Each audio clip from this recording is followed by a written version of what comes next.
Since Arsenal moved to the Emirates Stadium in 2006, there has been some really good players, some doing it throughout their Arsenal careers and having exceptional seasons along the way where they totally outdid themselves. So in this video, we will take a look at the top 5 individual seasons in the Emirates era.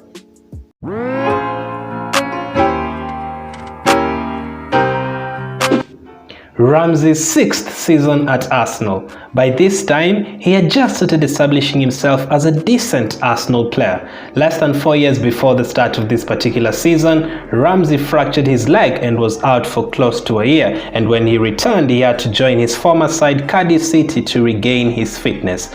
Before 2013, he had made 104 Premier League appearances for Arsenal, but only managed 7 goals in that time. But that was all about to change. He started the campaign scoring home and away against Fenerbahce in the Champions League qualifying playoff, and this form continued in the league as he scored against Sunderland, Swansea, Norwich, Liverpool and Cardiff City, his former club, and the fans of Cardiff City actually applauded Ramsey after he scored against them. In addition to these strikes, he scored against Marseille and the winning goal against Dortmund away from home. That goal against Dortmund meant that Arsenal were the first English team to beat Dortmund in their ground in the Champions League. He won Arsenal's Player of the Month in August, September, October and November, as well as the Premier League Player of the Month for September. Now that was not the only reason why it was incredible and not the only reason he's being included in this list.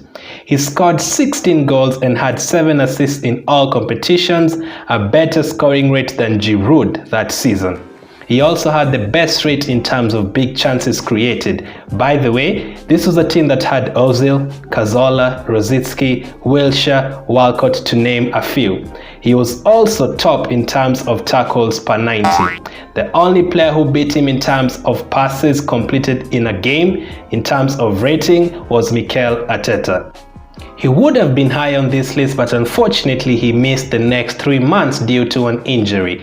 By the time he got injured, Arsenal were in the top 3 competing for the league title, so who knows, maybe with his goals and assists, the Gunners would have challenged Chelsea, Liverpool and eventual winners Manchester City for the trophy. It wasn't all doom and gloom though, as he returned to end Arsenal's 9-year trophy drought, scoring the winner in extra time in a 3-2 victory over Hull City. He also won Arsenal's Player of the Season and was nominated for the PFA Young Player of the Year, which was eventually won by Eden Hazard.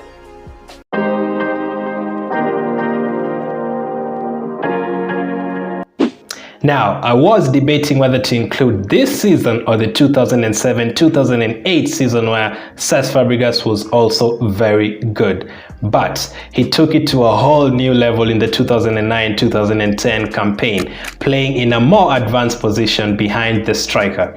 He scored 15 league goals, 19 in all competitions, and provided 20 assists in total. The 30+ goal contributions in the league were all in just 27 appearances, as he missed some of the games through different injuries. Now, how much can you do in 27 minutes? I'll tell you what Cesc Fabregas can do. Well, one of his best performances that season needed less than 30 minutes, as Arsenal was struggling to break down Aston Villa. Manager turned to a half-fit Spaniard on the bench to save the day, and Cesc Fabregas did exactly that. He converted a free kick that he won himself just 8 minutes after coming on, and 16 minutes later he got his second of the game. Unfortunately, remember he was half fit, he limped off after that goal, though it was already job done as the 3 points were already secured against a very tough Aston Villa side who were actually behind Arsenal at the time, level on points. Later that season in the Champions League quarterfinals, he fractured his leg against Barcelona but still managed to score from the penalty spot to make it 2-2. Unfortunately, he went on to miss the rest of the season, which kind of cost Arsenal the title that season as well. No captain, obviously, the top goal scorer at the time, he was the top assister as well, so it basically left Arsenal for dead. although he was still named in the PFA Team of the Year after creating a total of 95 chances that campaign.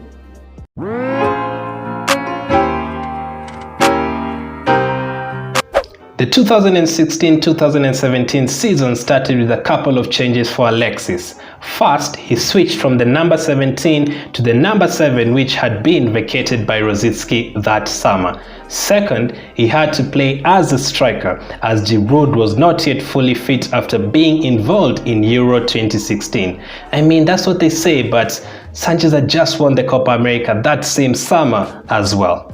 He scored a brace 5 times that season and a treble against West Ham, all 3 goals coming in the span of 14 second-half minutes, the third of which was a very dirty finish really. He picked up an assist in that game as well for Mesut Ozil, which was just class. He played all 38 Premier League games, scoring 24 goals and assisting 11 times. He ended the season with 30 goals and 17 assists. Obviously helped Arsenal win the FA Cup after scoring in the semi-final against Manchester City and in the final against Chelsea, and obviously won the Player of the Season for Arsenal.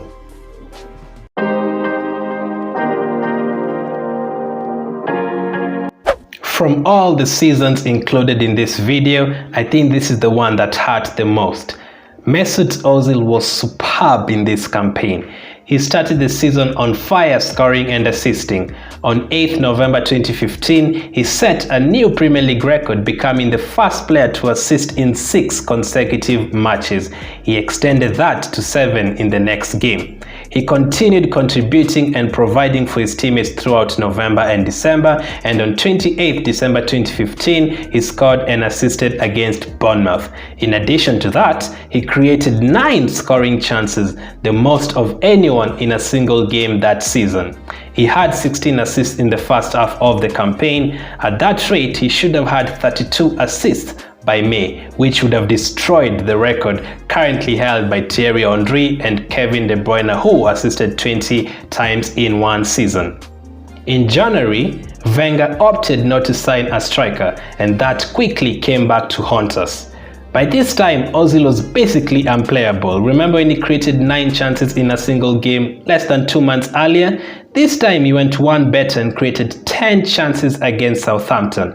Unfortunately, that game ended 0-0. Remember, he had 16 assists by December, but between January and May, he only got 3 more assists.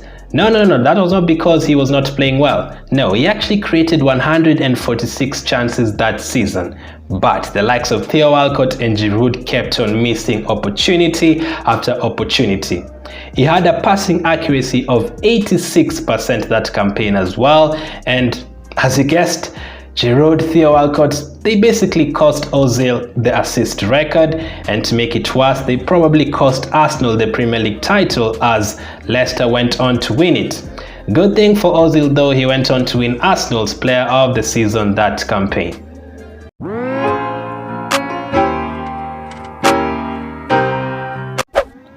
Well, if this was about the players we loved, I don't think Robin van Persie would have been on this list, but we are trying not to be biased and try not to be judgmental, and Robin van Persie 2011-2012 was absolutely incredible. That was his last season, obviously, and by now you know that. He was appointed the captain at the beginning of this season as Fabregas had left for Barcelona. He played all 38 Premier League games, scoring 30 goals and providing double figures in terms of assists. 6 braces and 2 hat-tricks. One of those hat-tricks at Stamford Bridge in a 5-3 win. He scored home and away against Manchester United, although one of those games ended 8-2. Better if you don't talk about it. He scored twice at Anfield, including a 92nd minute winner.